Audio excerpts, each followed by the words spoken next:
Today's program is brought to you by White Oak Pastures, a 5-generation Georgia-based beef and poultry farm determined to conduct business in an honorable manner. For more information, visit whiteoakpastures.com. I'm Damon Bolte, host of The Speakeasy. You're listening to Heritage Radio Network, broadcasting live from Bushwick, Brooklyn. If you like this program, visit heritageradionetwork.org for thousands more. We talk about food, we talk about music, with musical dudes. Finger on the pulse, snacky tunes.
Don't forget.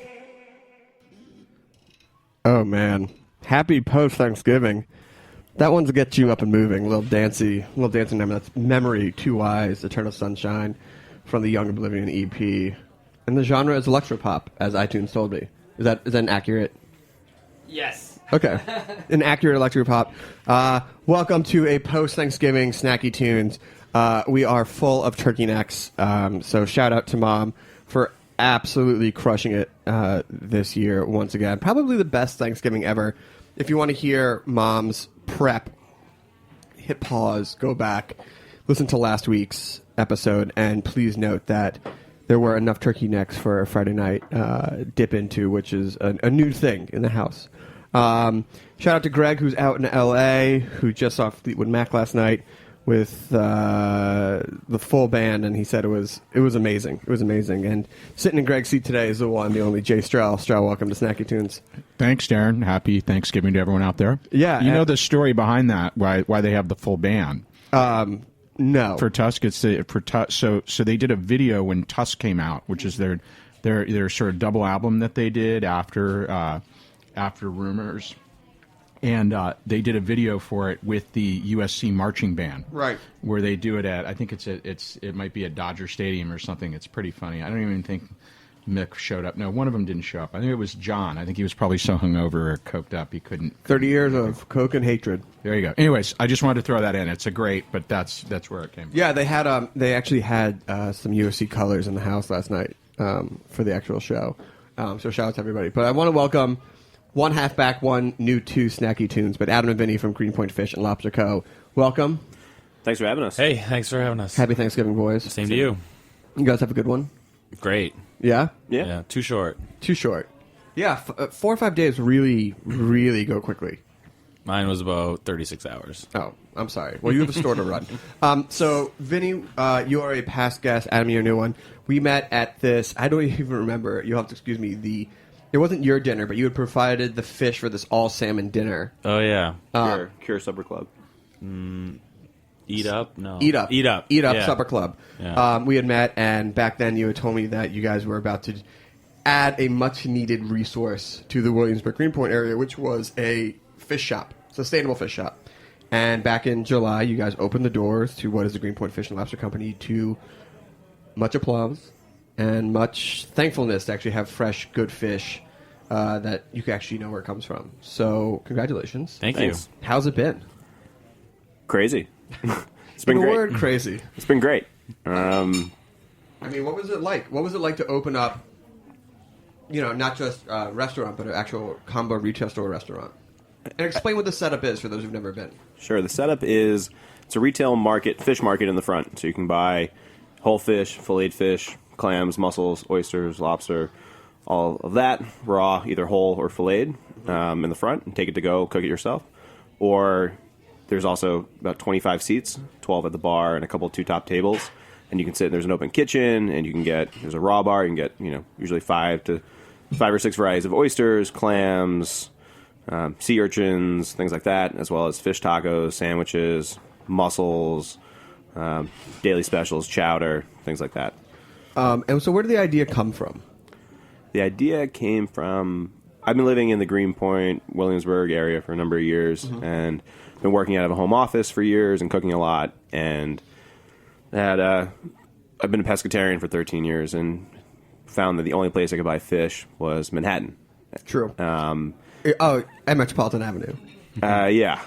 But What is without Shout out to Paul Zalo. Yeah, I mean, what is okay? So for those who don't know, there is one sort of well-known, more infamous fish shop on Manhattan Avenue that's been around forever. I don't know anyone who's ever shopped there. I've shopped there, but you leave feeling terrible about yourself Because you just, I don't know. I hate to dump on the store, but you just, I don't know. You don't know where the fish is from. You don't know where it's from. The quality is dubious. The conditions in the shop. They are also always try to sell you, like upsell. the dead lobsters. Downsell. Go downtown.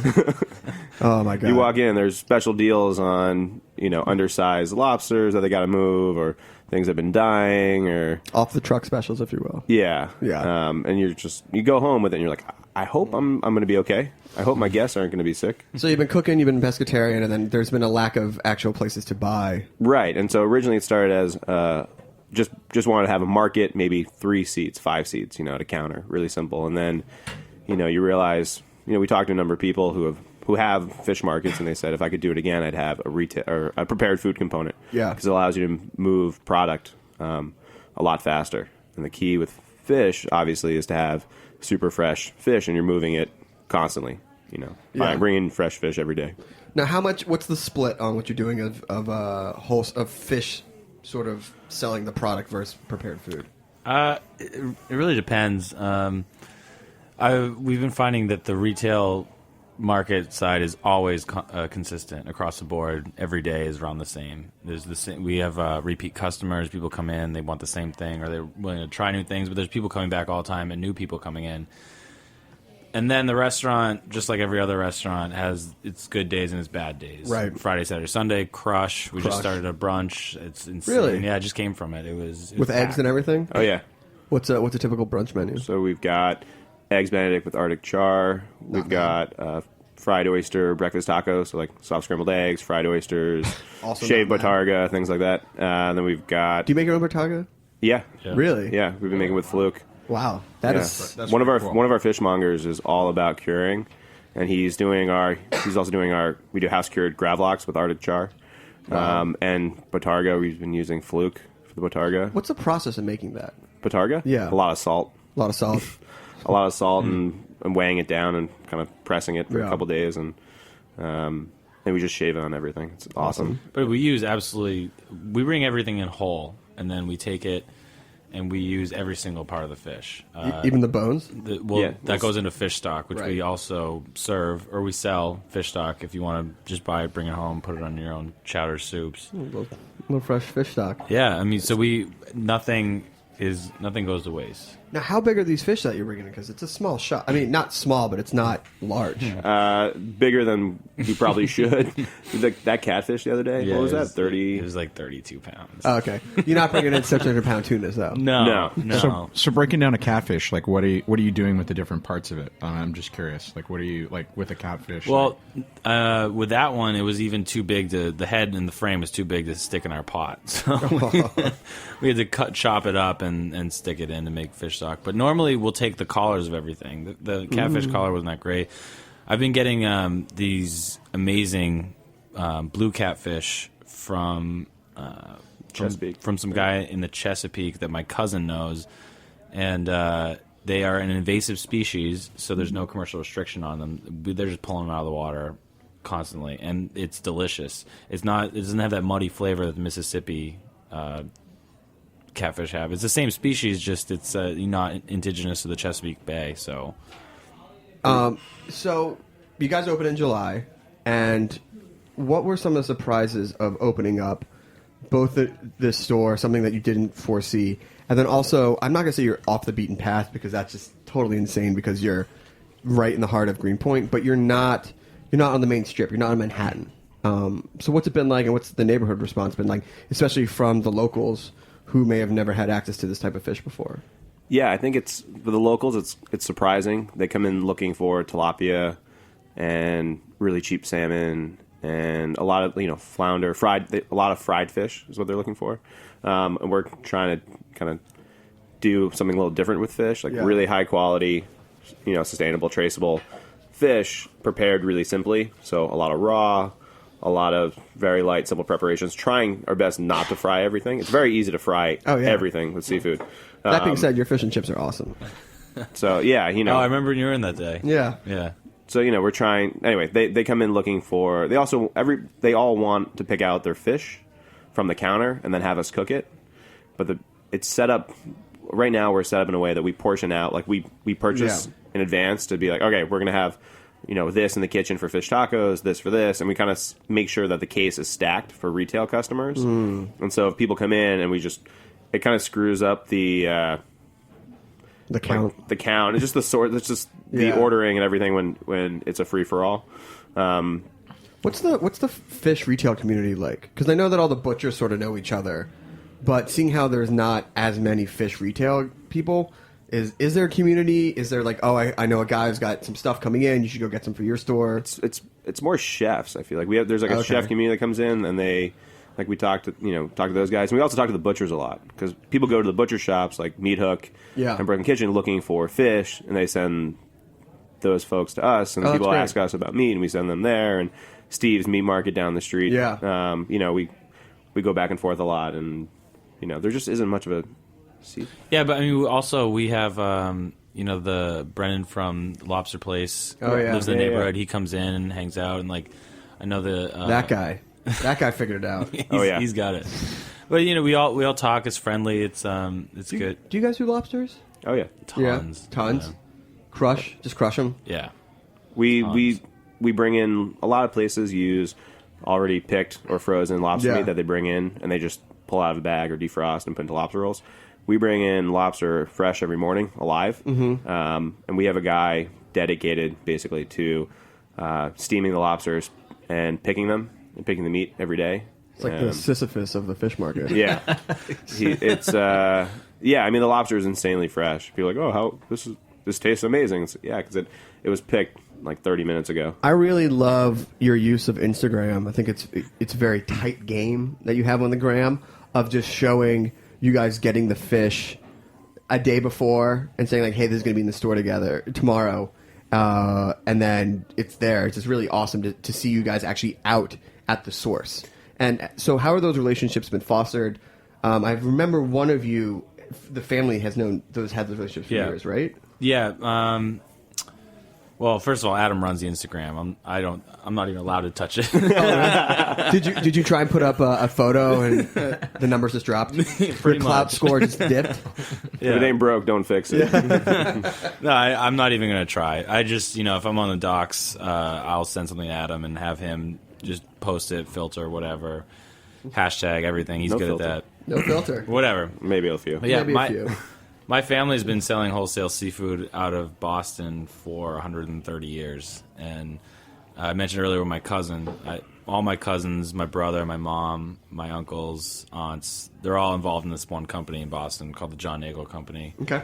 And I grew up there, and I've been there my whole life. And so I've actually got to know the people that work on the docks and the pier. And now that the older generation is kind of moving on, the people in my generation, in their 30s, are taking over, and it's good that I've known these people for so long that now we've grown together, and we started cutting I know I was starting repairing pallets, and then moved on to cutting the heads off fish, and then moved on, and then now I'm here and I have my own spot in Brooklyn. That's so awesome.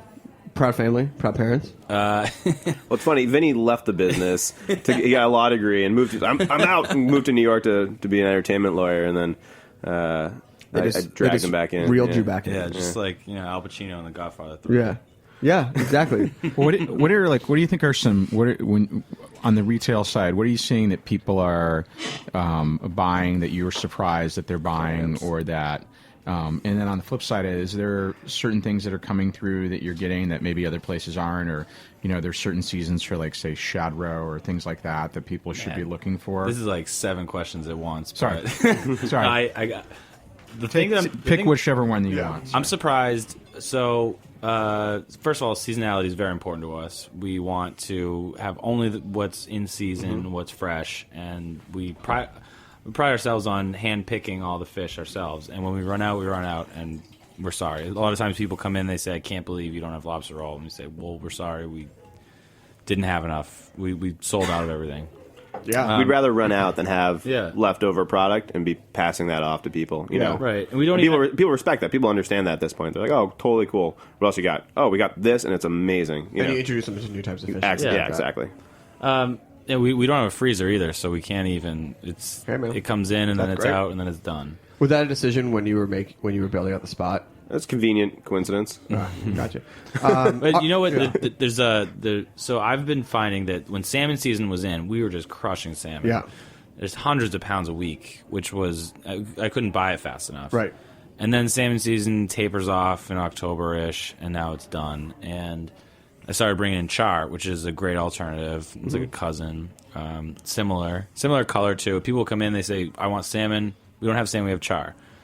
But I've got a line on this great coho salmon that was frozen whole right after it was caught, and it's fantastic. And we got a case in from the friend that actually came in and told us about it. His family's company in Alaska, in Sitka.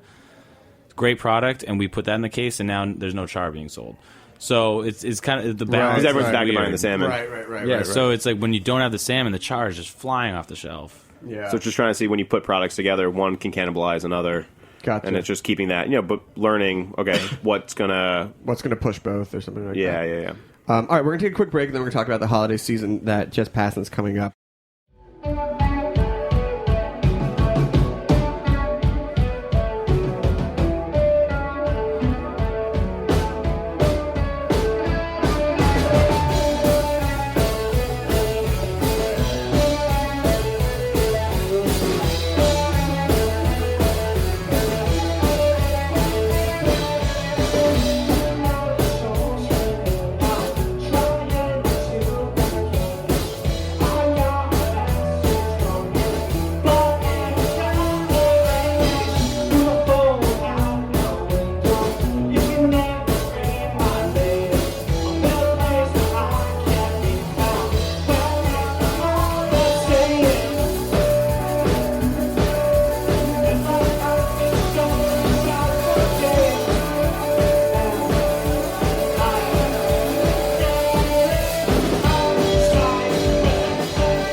So we have Adam and Vinny here talking about fish and talking about lobster, talking about all things Greenpoint Fish and Lobster Co.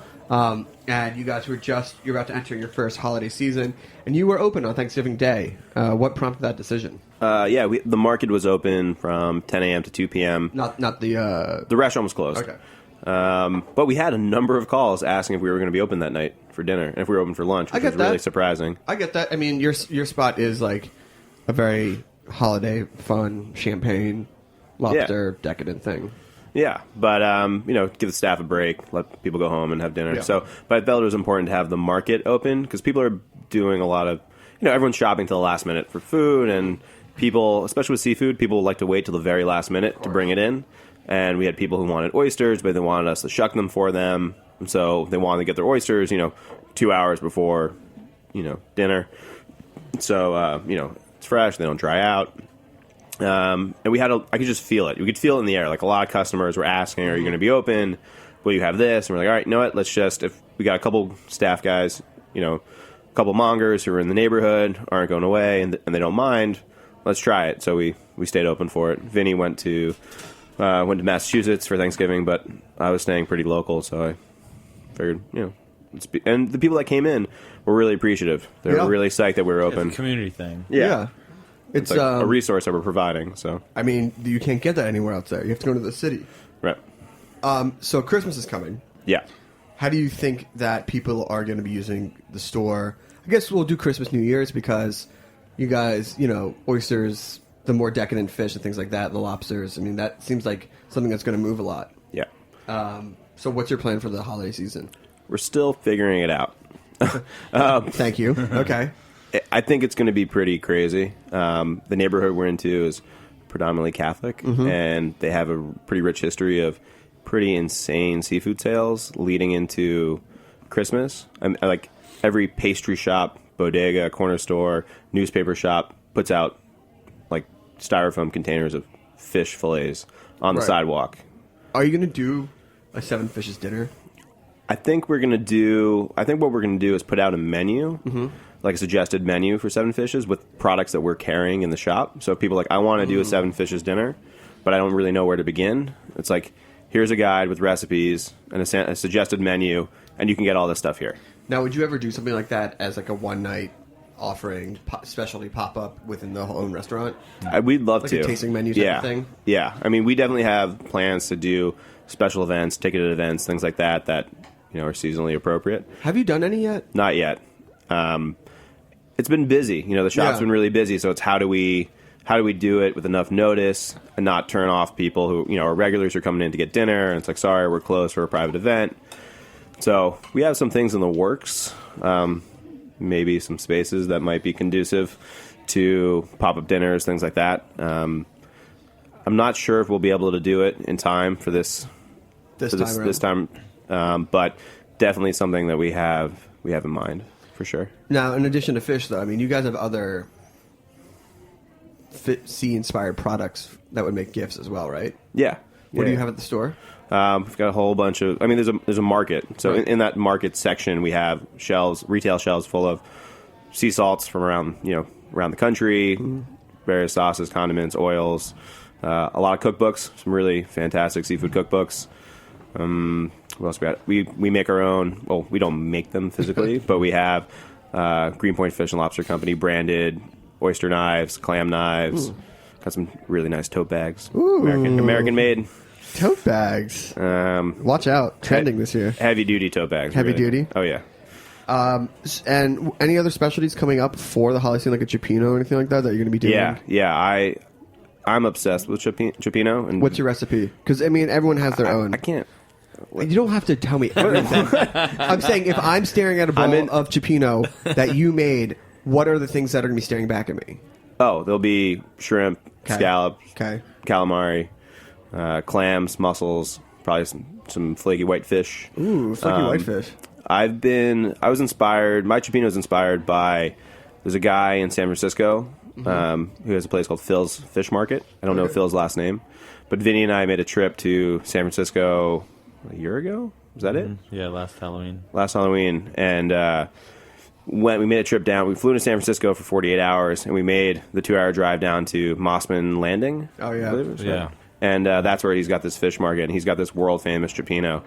And we just gorged ourselves on this insane bowl of cipino. It's crazy because I think most people feel that in San Francisco proper, there isn't really good cipino. Or that's what... anytime I ask someone who's from there, they say it's more of like a family... People do it at home. Thing like that, and that the public ones the restaurant ones are not on the level. This one was... But this wasn't San Francisco proper. No, this was like the source. But this was like the original. From what I've been told, this is like... everything stems from this one. Okay. It's an enormous bowl for 2 people. And you got big sourdough like bread. Lady and the Tramp? Oh, totally. That Totally. You started one on the sourdough bread, he starts the other, you wind up in the middle? Yep. That's great. The crab legs, you hit one end, I had the other.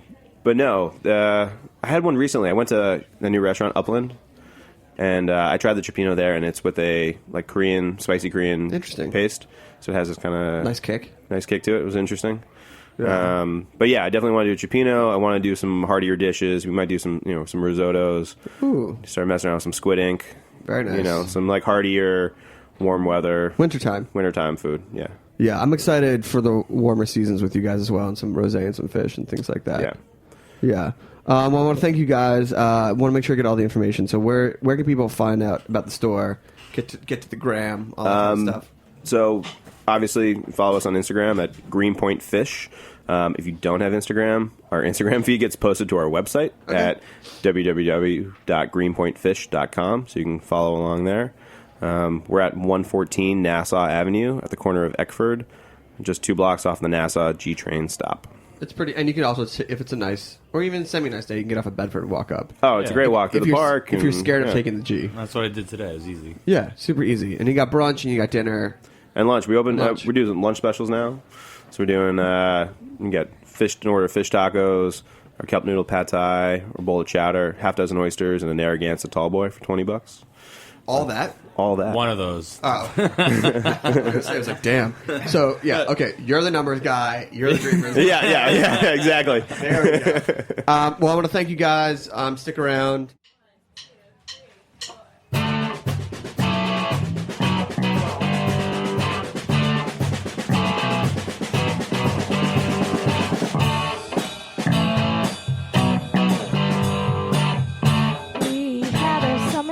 Nowhere to run, nowhere to play. I don't know you, but you know me. We could have been something to see.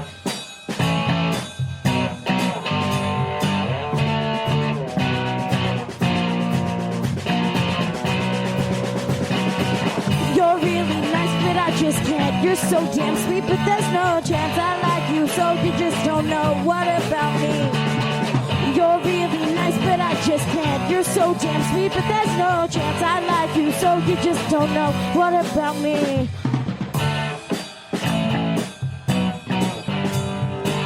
I thought there was a spark with us. Now who am I supposed to trust? You wanted her instead of me, so now we're ancient history.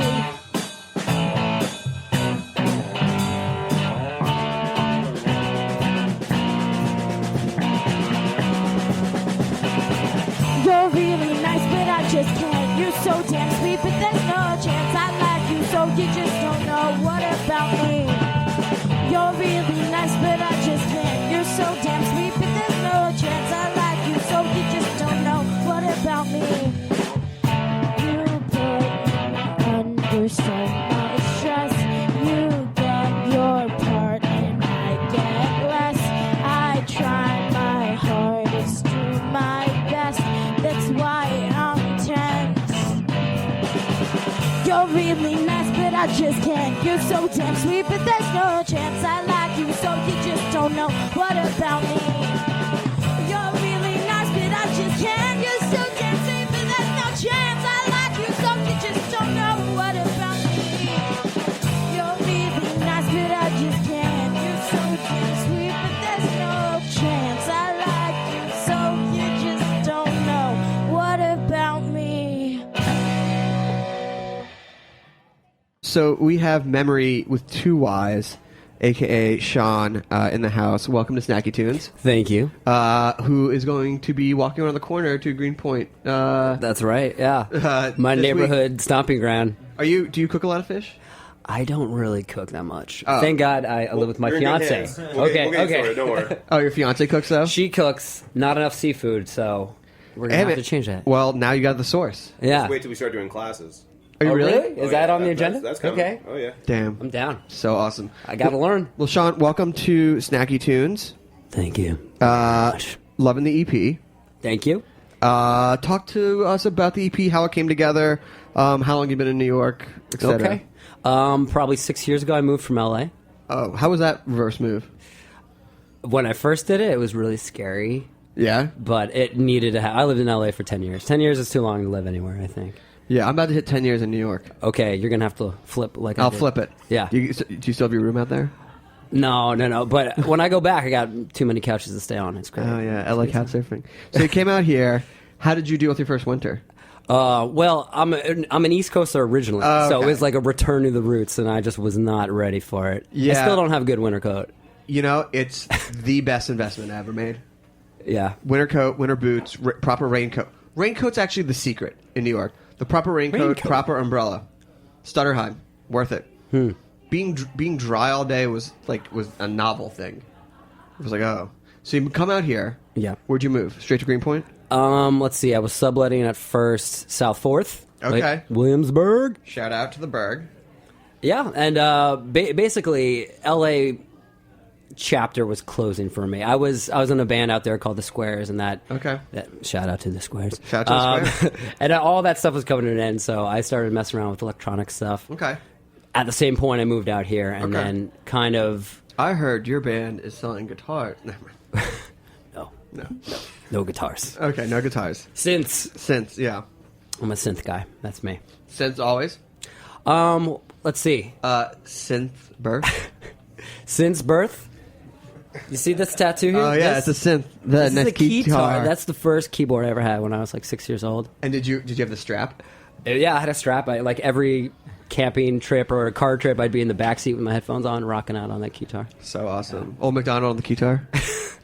Something like that. Something like that. So you moved to Williamsburg. You're fucking around with keyboards. Fucking around with keyboards. Yes, right. We That's swear. it? Yeah, we swear. Okay. We just put down a pitcher of beer. Get a little loose. The first thing I did was called Kiddenberry Crunch. Okay. I did a couple things with that terrible name. Okay. It's great / terrible. Do you want to say where that name came from? No. Okay. It's better that way. Leave that one to the archives of the internet. Yeah, exactly. But at some point, put together a band as Kiddenberry Crunch. We were playing, and we're like, we're not going to go anywhere. Where were you with this playing name. back then? R.I.P. Glasslands. Oh, not yet. Soon to be. I'll never play there again, probably. But you're not getting invited back for last month? I don't think they've invited me. Okay. But yeah, at some point we realized it was time to change the name, and 2 EPs ago we did. Okay. To Memoryy? To Memoryy with 2 eyes. How did you pick Memoryy with 2 eyes? Googleability? Actually, it's terrible. You still can't find it. You have to put quotes, I think. Oh, really? It's always like, did you mean Memoryy with 1 Y? It's like, no. So you changed the name, put out 2 EPs, and then that was before the latest EP, right? No, I'm counting the latest one as the second. Okay. Yes. Okay. So you put out the first one, and what that was called? That's called Electric City. Okay. And then between the recording of the first one and the second one, you made a big decision. I did make a big decision. I was talking to you about it earlier. Yeah. I was like, at some point, Memoryy became like a big band. It's like too many people, too many decisions. Too many cooks. Too many cooks. Too many cooks. Too many cooks. So I basically told everyone I wanted to do it solo. So how was that conversation? It was the longest email I ever wrote in my life. I rewrote it like 5 times. Short novella? Yeah. Oh, yeah. I'm like, no, this one's too harsh. Like the 5th rewrite was perfect, and it was sweet. And I was like, it's not you, it's me. You know? Yeah. Wow. Still friends. We're all still friends. Okay. Yes. That is more than some people could say about their past bands. Yeah. Yeah. So you decided to do that, and was that just so because you had a clear vision that you didn't want to compromise on? Yeah, pretty much. I wanted to return to my original roots of Kiddenberry Crunch, which started me and my laptop, and which it the just people were asking for, right? The people wanted it. You know, there's big demand on YouTube. Kiddenberry, where are you? I just want to get back to being a producer, really. And so this album, I co-produced it with a couple people. I think you know Tim from the Golden Pony. Love Tim. Shout out. Shout out to Golden Pony. He did a track.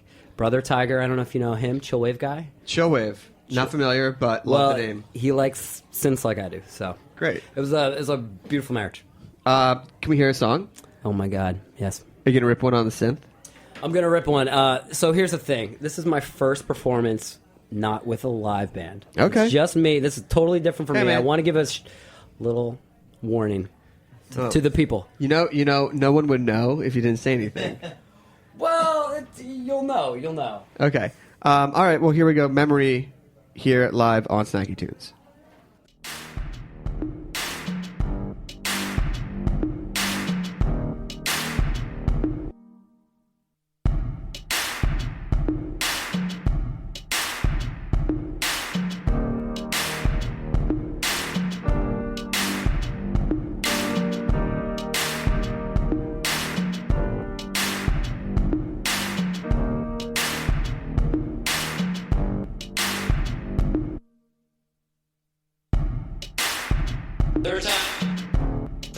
a charm.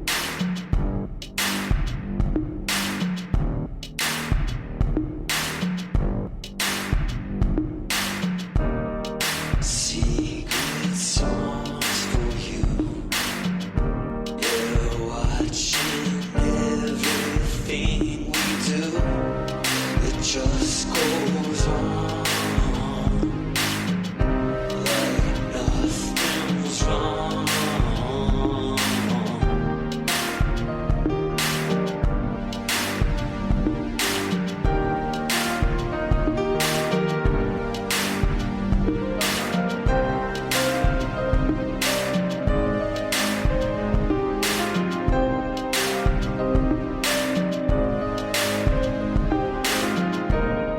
Secret songs for you. You know exactly what to do. It's growing dark. Soon it will all start to collapse. There's a fire somewhere, but they try to put it out. It's not on the TV, but it's on the radio. So we keep on dancing until the sun comes up. They keep on sleeping young.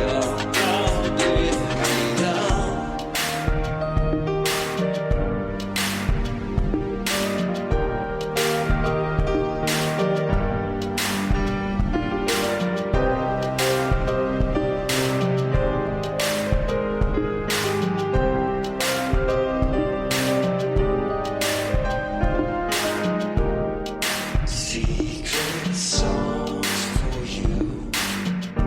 I hope the signals cut through. Let it begin. Count back from 10 and cut the cord. There's a fire somewhere, but they try to put it out. It's not on the TV, but it's on the radio. So we keep on dancing until the sun comes up. They keep on sleeping young. There's a fire somewhere, but they try to put it out. It's not on the TV, but it's on the radio. So we keep on dancing until the sun comes up. They keep on sleeping young.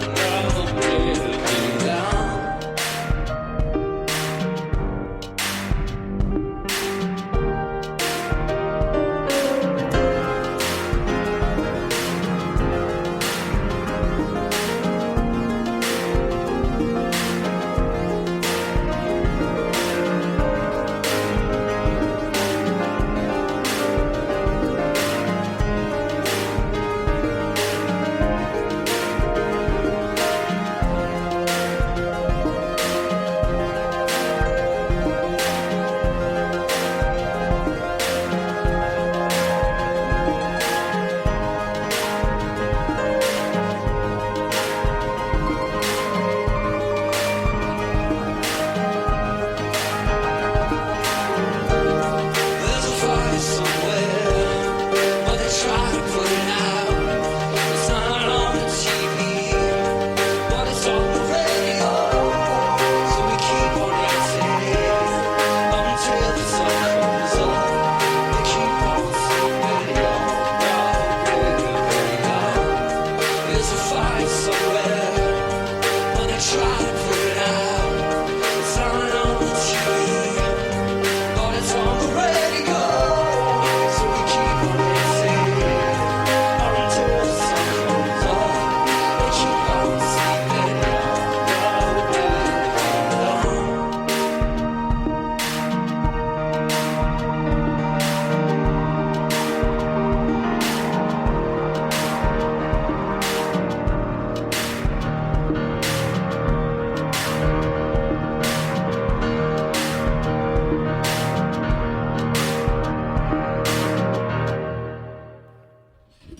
Awesome.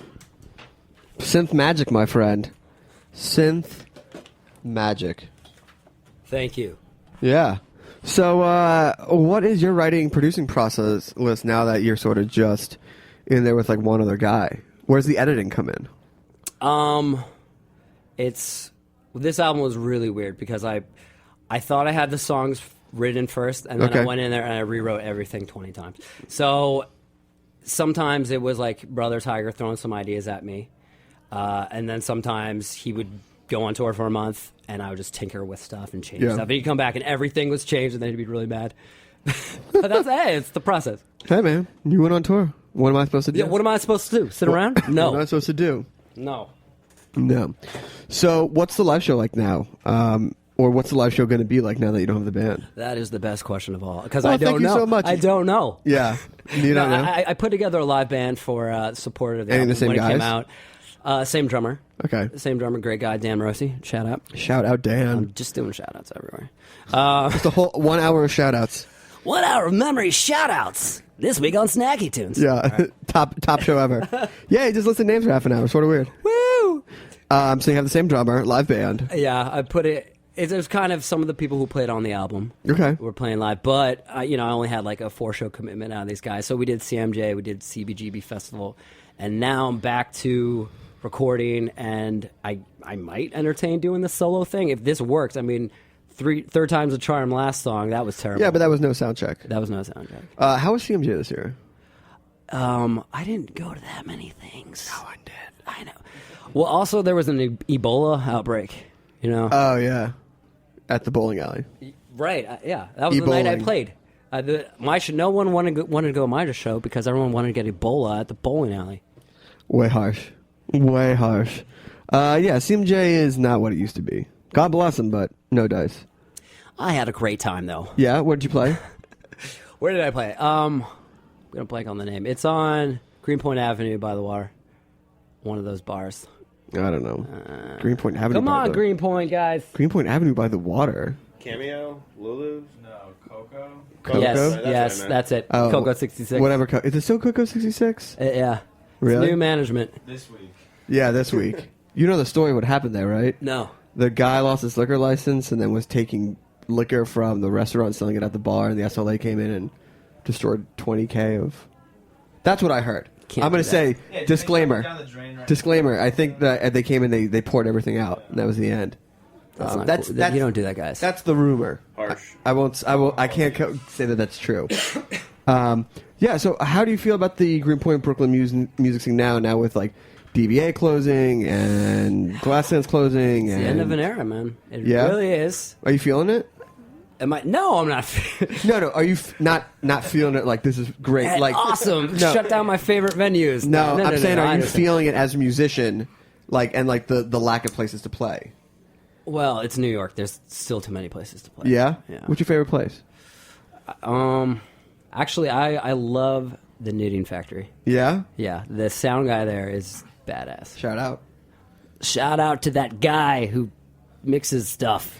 But I mean, do you feel that the music scene in New York is changing with the closing of these venues and things getting pushed out, or is it just the same story just repackaged? Yeah, I think it's the same. I mean, the dirty hipsters moving in are going to have to move farther out to play their music. So the next big music scene is going to be Ridgewood, Queens, or something. I was going to say. Yeah. No, I think you're absolutely right. I think Ridgewood is going to be probably the next center of music.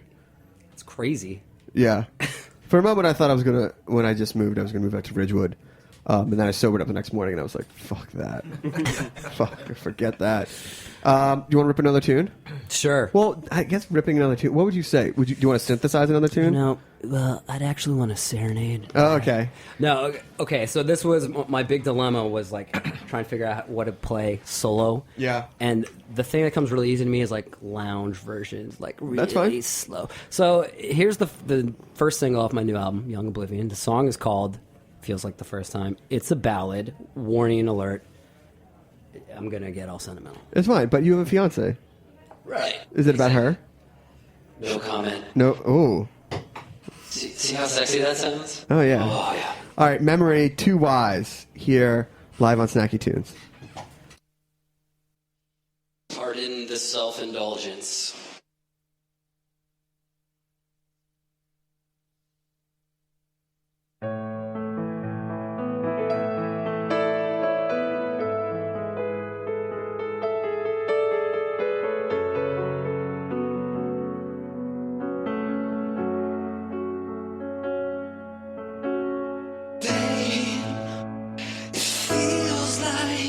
been years since we've been here. Say, I know that I was wrong to leave you for so long, but if you start falling into my arms, would feel like the first time. It feel like the first time. If you'd start falling into my arms, would feel like the first time. It would feel like the very first time.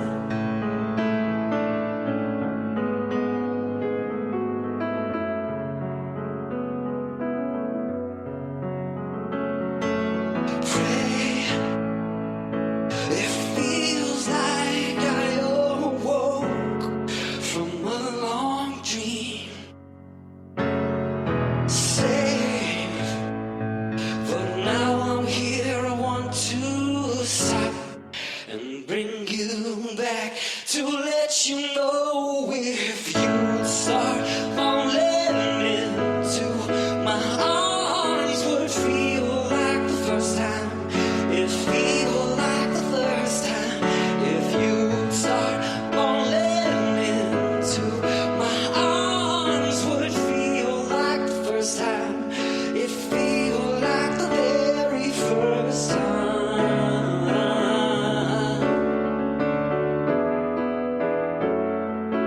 Ooh, yeah.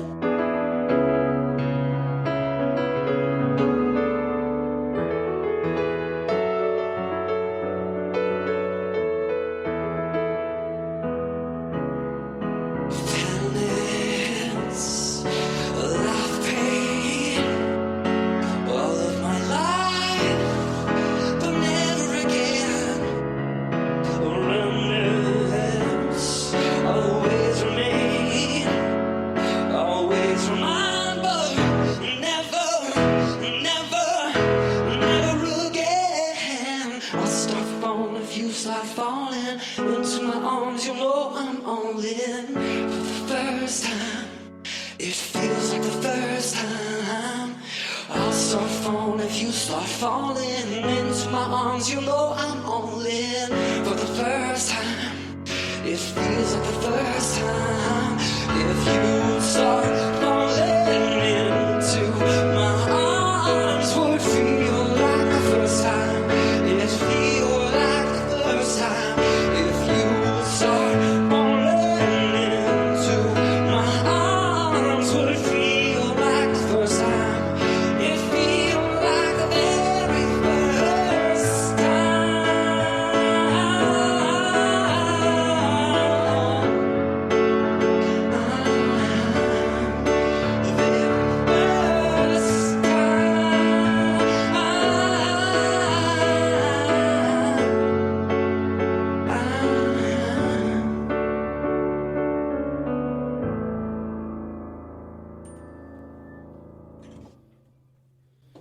Awesome. Nice. Sorry for my self-indulgence. No way. That was great. Well done. Thank you.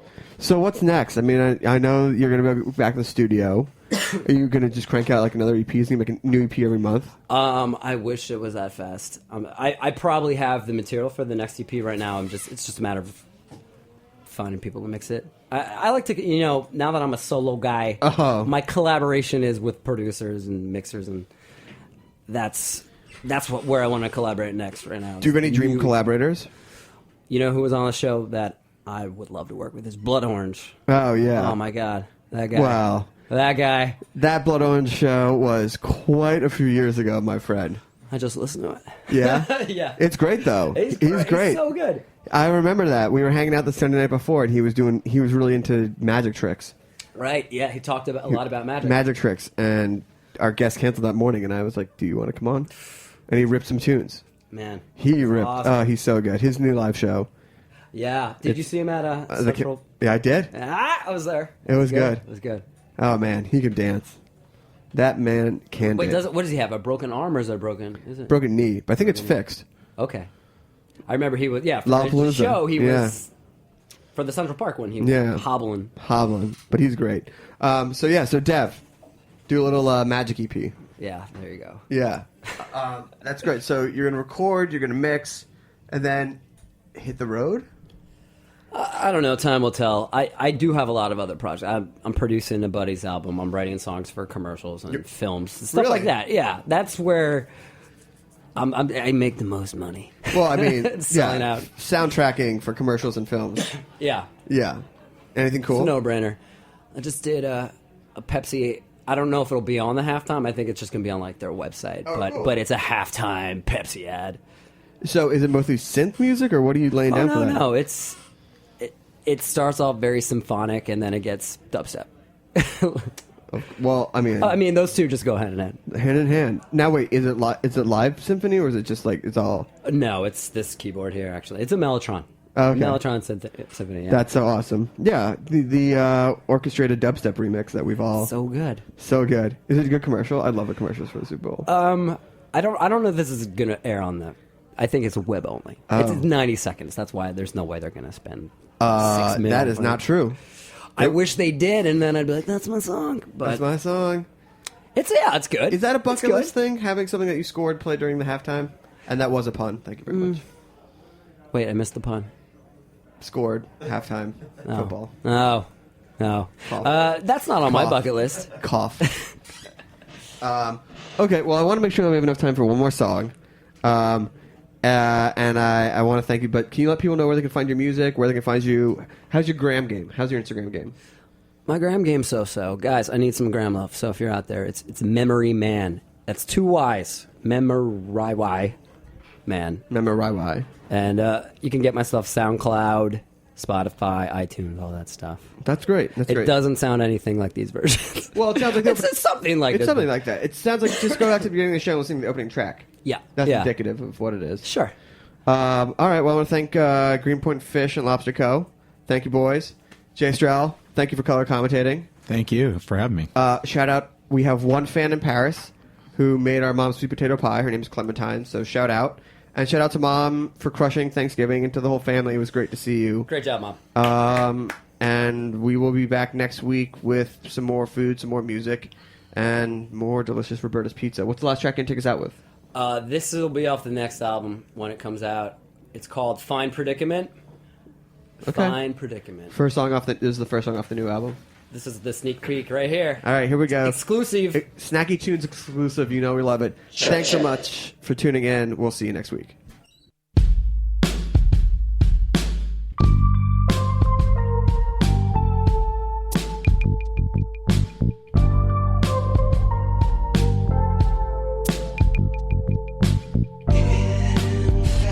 Infatuation always got away from my imagination, putting it on the line. Why would I not deny I'm shooting for your heart on my wall? Oh, you have me waiting, so waiting. I'm trying to save it. You're a damn fine predicament waiting. You have me waiting. I'm trying to save it. You're a damn fine predicament.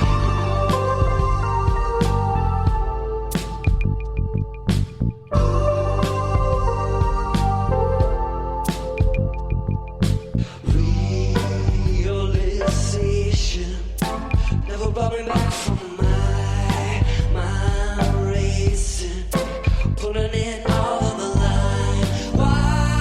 Why would you not deny I'm shooting for your heart on my wall? Oh, you have me waiting, so waiting. I'm trying to save it.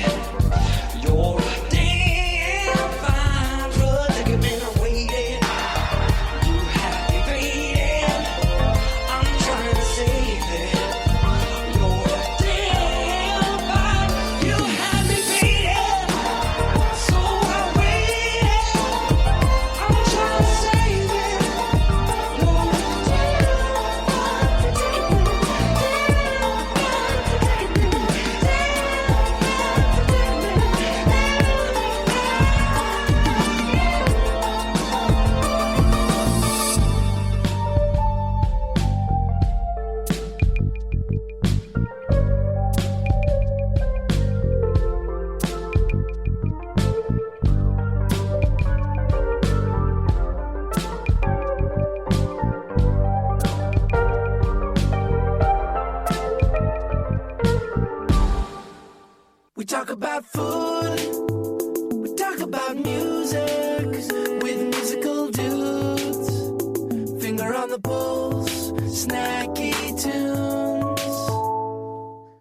for listening to this program on heritageradionetwork.org.